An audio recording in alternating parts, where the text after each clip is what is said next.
পর্যায়ে বক্তব্য নিয়ে আসছেন বাংলাদেশ ইসলামী নগর নবী অ্যাসোসিয়েশন গাজীপুর জেলার 24 অফিসের সম্মানিত আমাদের নগর নবী শ্রদ্ধা আমাদের সহযোদ্ধা দীর্ঘ 47 দিনের আন্দোলনে যিনি প্রত্যক্ষ পরোক্ষভাবে আমাদের মাঝে ছিলেন, আমাদের সেই নগর নবী গাজীপুর জেলার নেতা জনাব জসিমউদ্দিন ভাইকে তার মূল্যবান সংক্ষিপ্ত বক্তব্য দেওয়ার জন্য অনুরোধ করছি। থেকে আমাদের সঙ্গে ধন্যবাদ নাসির ভাইকে। বিভিন্নভাবে বিসমিল্লাহির রহমানির রহিম। সারা বাংলাদেশে নগর নবী অ্যাসোসিয়েশন আমাদের সময় বাংলাদেশের 497টি সাব রেজিস্ট্রি অফিসের সকল নেতৃবৃন্দ, আমি আমার বক্তব্য সকলের প্রটোকল আগে বলে দীর্ঘায়িত করব না।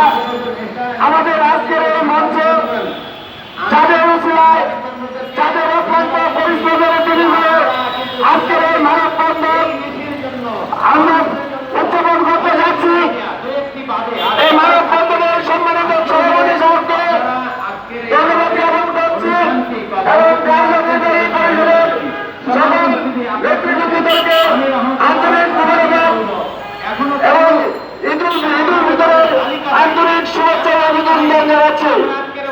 আজকে আমরা এখানে 47 দিন মানববন্ধনের পর অত্যন্ত স্লোগান এবং অত্যন্ত নম্রভাবে শৃঙ্খলাবদ্ধভাবে আন্দোলন চালিয়ে আমরা আবার 3 মাস পরে আমাদেরকে আবার এই মানববন্ধনে এসে দাঁড়াতে হয়েছে।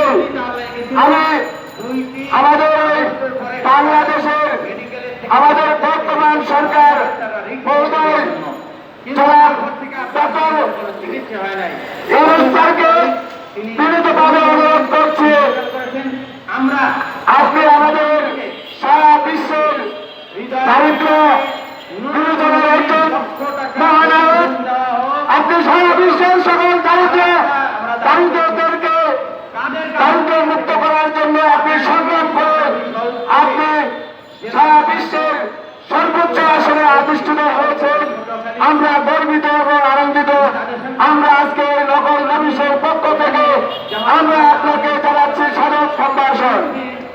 আমরা পাশাপাশি আপনার অন্তর্বর্তী সরকারের সকল পরিষদের সকলকে আমাদের নগর নবীশের পক্ষ থেকে ধন্যবাদ জ্ঞাপন করছি। পাশাপাশি আমাদের এই বৈষম্য আন্দোলনের সকল সমন্বয়কদেরকে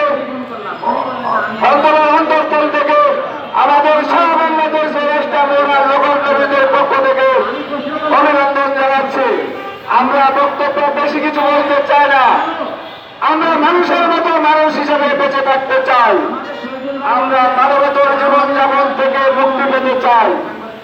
আমরা আমাদের পূর্ববর্তী বক্তা বলে গেছেন যে আমরা এদেশের সুস্থ এবং সুশীল নাগরিকদের অধিকারকে নিয়ে আমরা সারাদিন 3 টাকা করে বলুন যে আমরা আপনাদেরকে সুরক্ষিত করার জন্য আপনাদের সারা জীবনের অর্জনকে সুষ্ঠুভাবে লিপিবদ্ধ করে রাখার জন্য আমরা সকাল 9টা থেকে 5টা পর্যন্ত আমরা জীবন বাজি রেখে সারা শরীরে গ্রাম ফেলে আমাদের সন্তান সন্ততি স্ত্রী পুত্র পরিবারকে সময় না দিয়ে আমরা আপনাদের এই সুন্দর অধিকার লিপিবদ্ধ করার জন্য পরিশ্রম করে থাকি। আপনারা কি বুঝতে পারেন নাই? আপনারা কি আমাদের প্রতি নজর পড়ে না?